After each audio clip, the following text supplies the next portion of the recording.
తెలంగాణలో గడిచిన 48 గంటలుగా కురుస్తున్న భారీ వర్షాలు వరదలకు పలుచోట్ల రైల్వే ట్రాకులు దెబ్బతిన్నాయి. కామారెడ్డి, మెదక్, సిద్దిపేట జిల్లాల్లో భారీ వర్షాలు వరదలతో పలు రైళ్లను రద్దు చేశారు అధికారులు. మొత్తంగా 36 రైళ్లు రద్దు కాగా 25 రైళ్లను దారి మళ్లించారు. 14 రైళ్లను పాక్షికంగా రద్దు చేసినట్టు దక్షిణ మధ్య రైల్వే తెలిపింది.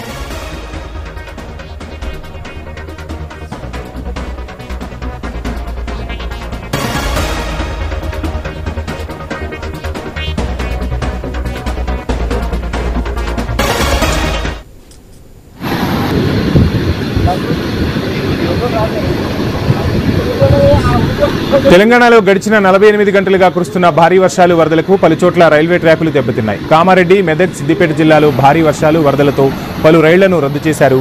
మొత్తంగా 36 రైళ్లు రద్దు కాగా 25 రైళ్లను దారి మళ్లించారు. 14 రైళ్లను పాక్షికంగా రద్దు చేసినట్టు దక్షిణ మధ్య రైల్వే తెలిపింది.